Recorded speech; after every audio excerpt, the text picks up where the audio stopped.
ಗೃಹಲಕ್ಷ್ಮಿಯರಿಗೆ big shock but ದೊಡ್ಡ ನಿರಾಸೆ ಇಲ್ಲಿ. ಆಗಸ್ಟ್ ತಿಂಗಳಲ್ಲೂ ಬರಲ್ಲ 6,000 ರೂಪಾಯಿ ಗೃಹಲಕ್ಷ್ಮಿಯರಿಗೆ. ಗೃಹಲಕ್ಷ್ಮಿ ಹಣದ ಬಗ್ಗೆ ಆಸೆಯನ್ನ ಇಟ್ಕೊಂಡು ನಿರೀಕ್ಷೆಯನ್ನ ಮಾಡ್ಕೊಂಡು ಕುಂತಂತವ್ರಿಗೆ ಈಗ ಬಿಗ್ ಶಾಕ್. ಆಗಸ್ಟ್ ತಿಂಗಳಲ್ಲೂ ಬರಲ್ಲ 6,000 ರೂಪಾಯಿ. ಇನ್ನು ಬಿಡುಗಡೆ ಆಗಿಲ್ಲ 2 ತಿಂಗಳ ಹಣ. 2025ರ ಫೆಬ್ರವರಿ ಮಾರ್ಚ್ ಹಣ ಬಿಡುಗಡೆ ಇಲ್ಲ. 2 ತಿಂಗಳ ಗೃಹಲಕ್ಷ್ಮಿ ಮೊತ್ತ 5,000 ಕೋಟಿ ರೂಪಾಯಿ.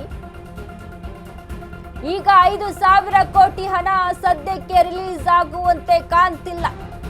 ಗೃಹಲಕ್ಷ್ಮಿ ಹಣ ಬಿಡುಗಡೆ ಕೋರಿದ್ದ ಅರ್ಜಿ ಮುಂದೂಡಿಕೆ ಆಗಿದೆ. ಆಗಸ್ಟ್ 13ಕ್ಕೆ ಅರ್ಜಿ ವಿಚಾರಣೆ ಮುಂದೂಡಿದ ಹೈಕೋರ್ಟ್. ಆಕ್ಷೇಪಣೆ ಸಲ್ಲಿಕೆಗೆ ಸಮಯ ಕೋರಿದ ಸರ್ಕಾರಿ ಪರ ವಕೀಲ. ಆಕ್ಷೇಪಣೆಗೆ ಸಮಯವನ್ನ ಕೋರಿದ್ದಾರೆ ಸರ್ಕಾರಿ ಪರ ವಕೀಲ. ಗೃಹಲಕ್ಷ್ಮಿಯವರಿಗೆ ಬಿಗ್ ಶಾಕ್. 6,000 ರೂಪಾಯಿ ಬರಲ್ಲ. ಆಗಸ್ಟ್ ತಿಂಗಳಲ್ಲೂ ಬರಲ್ಲ. ಗೃಹಲಕ್ಷ್ಮಿ ಹಣ ಯಾವಾಗ ಬರುತ್ತೆ? ಡಿ.ಕೆ. ಶಿವಕುಮಾರ್ ಅವರು ಕೂಡ ಸಿಎಂ ಆಗ್ಬಿಟ್ರು. ಇನ್ನು ಮುಂದೆ ಅಂದ್ರೆ ಈ ವಿಚಾರಕ್ಕೆ ತಡೆ ಹಿಡ್ಕೊಂಡು ಕೂತಿದ್ದಾರೆ ಅಂತ ಗೃಹಲಕ್ಷ್ಮಿಯರು ಕಾಯ್ಕೊಂಡು ಕೂತಿದ್ರು. ಗೃಹಲಕ್ಷ್ಮಿ ಹಣ ಬರುತ್ತೆ ಅಂದ್ರೆ 5,000 ಕೋಟಿ ಹಣ ಸದ್ಯಕ್ಕೆ ರಿಲೀಸ್ ಆಗುವಂತ ಕಾಣ್ತಿಲ್ಲ ಅಂತ ಹೇಳಲಾಗ್ತಾ ಇದೆ. ಗೃಹಲಕ್ಷ್ಮಿ ಕಾಸು ಮಿಸ್ಸಿಂಗ್. 2 ತಿಂಗಳ ಗೃಹಲಕ್ಷ್ಮಿ ಮೊತ್ತ ಬರೋಬ್ಬರಿ 5,000 ಕೋಟಿ. 2024-25ರ ಆರ್ಥಿಕ ವರ್ಷದಲ್ಲಿ 5,000 ಕೋಟಿ ಹಗರಣ. 24-25ರಲ್ಲಿ ಗೃಹಲಕ್ಷ್ಮಿ ಫಲಾನುಭವಿಗಳಿಗೆ 1.28 ಕೋಟಿ. ಬಜೆಟ್ ಲೆಕ್ಕದ ಪ್ರಕಾರ ವರ್ಷಕ್ಕೆ 28,000 ಕೋಟಿ ವೆಚ್ಚ. ಆದರೆ 10 ತಿಂಗಳಿಗೆ 23,000 ಕೋಟಿ ಮಾತ್ರ ಜಮಾ. 2025ರ ಫೆಬ್ರವರಿ ಮಾರ್ಚ್ ತಿಂಗಳು 2 ಕಂತುಗಳ ಹಣ ಬಾಕಿ. ಗೃಹಲಕ್ಷ್ಮಿ ಯೋಜನೆಯ 5,000 ಕೋಟಿ ಎಲ್ಲಿಗೆ ಹೋಯಿತು? ಮಹಿಳೆಯರ ಖಾತೆ 2 ತಿಂಗಳ 5,000 ಕೋಟಿ ಹಣ ಹಾಕಿಲ್ಲ. ಆರ್ಥಿಕ ಇಲಾಖೆ ಹಣ ಬಿಡುಗಡೆ ಮಾಡದಿದ್ದನ್ನ ಸಚಿವರೇ ಒಪ್ಪಿದ್ರು. ಬಿಡುಗಡೆ ಆಗಿದೆ ಹಣ ಅಂತ. ಹಣ ಬಿಡುಗಡೆ ಆಗಿದೆ, ಬಟ್ ಎಲ್ಲಿ ಹೋಗಿದೆ? 2 ತಿಂಗಳ ಗೃಹಲಕ್ಷ್ಮಿ ಮೊತ್ತ ಬರೋಬ್ಬರಿ 5,000 ಕೋಟಿ ಹಣ ಬಿಡುಗಡೆ ಆಗಿದೆ. ವಿಧಾನಸೌಧದಲ್ಲಿ ಲಕ್ಷ್ಮೀ ಹೆಬ್ಬಾಳ್ಕರ್ ಅವರು ಇದ್ರ ಬಗ್ಗೆ ಪ್ರಸ್ತಾಪ ಆದಂಥ ಸಂದರ್ಭದಲ್ಲಿ ಒಪ್ಕೊಳ್ತಾರೆ. ಹೌದು, ಬಿಡುಗಡೆ ಆಗಿದೆ ಅನ್ನುವಂಥದ್ದು ನಿಜ. ಬಟ್ ಬಿಡುಗಡೆ ಆಗಿದೆ, ಹಣ ಅವರವರ ಖಾತೆಗೆ, ಫಲಾನುಭವಿಗಳ ಖಾತೆಗೆ ಹೋಗಿಲ್ಲ ಅನ್ನುವಂಥದ್ದು. ಹೀಗಾಗಿ ಈ ಬಗ್ಗೆ ಮಾಹಿತಿ ಇತ್ತು. ಅಂದರೆ ಕೋರ್ಟ್ ಇದೀಗ ಅರ್ಜಿಯನ್ನ ಮುಂದೂಡಿಕೆ ಮಾಡಿದೆ.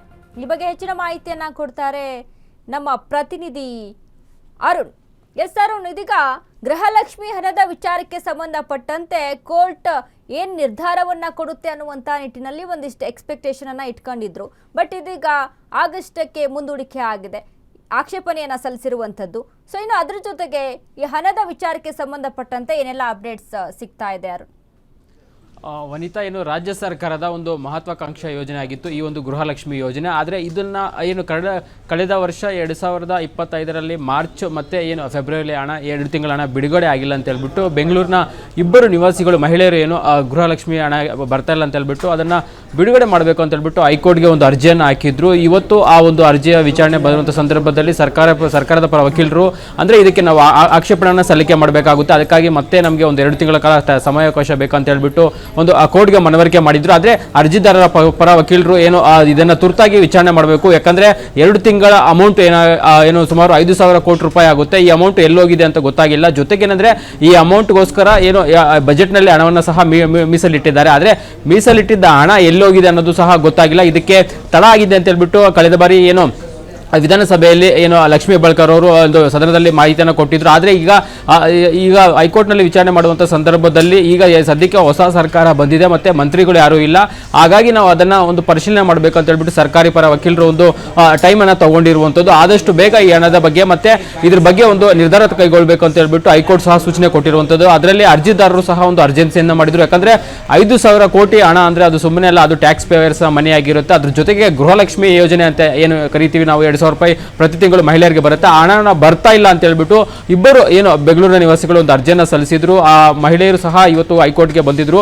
ಆದರೆ ಹೈಕೋರ್ಟ್ ಏನಂದ್ರೆ ಈಗ ರಾಜ್ಯ ಸರ್ಕಾರ ಹೊಸದಾಗಿ ನಿನ್ನೆ ರಾಜ್ಯ ಸರ್ಕಾರ ಬಂದಿರುವಂತದ್ದು ಮತ್ತೆ ನೂತನ ಸಚಿವರು ಯಾರು ಸಹ ಇನ್ನು ಆ ಪದ ಅಂದ್ರೆ ಖಾತೆಗಳು ಹಂಚಿಕೆ ಅಲ್ಲ. ಮತ್ತೆ ಈ ಒಂದು ಗೃಹಲಕ್ಷ್ಮಿ ಯೋಜನೆ ಯೋಜನೆ ಬರುತ್ತೆ ಅದು ಮಹಿಳಾ ಮತ್ತು ಮಕ್ಕಳ ಕಲ್ಯಾಣ ಯೋಜನೆ ಅಂದ್ರೆ ಇಲಾಖೆ ಅಡಿಯಲ್ಲಿ ಬರುತ್ತೆ. ಅದಕ್ಕೆ ಸಚಿವರು ಯಾರು ಸಹ ಇನ್ನೂ ಇಲ್ಲ. ಹಾಗಾಗಿ ನಾವು ಅದನ್ನ ಹೊಸ ಸಚಿವರು ಬಂದ ನಂತರ ಅದರ ಒಂದು ಸ್ಟ್ಯಾಟಿಸ್ಟಿಕ್ಸ್ ಅನ್ನ ಕೊಡ್ತೀವಿ ಹೈಕೋರ್ಟ್ಗೆ ಅಂತ ಹೇಳ್ಬಿಟ್ಟು ಸರ್ಕಾರ ಪರ ವಕೀಲರು ಇವತ್ತು ಒಂದು ಆಕ್ಷೇಪಣೆಯನ್ನು ಸಲ್ಲಿಕೆ ಮಾಡಿ ವಿಚಾರಣೆಯನ್ನ ಮುಂದೂಡಿರುವಂತದ್ದು. ವನಿತಾ.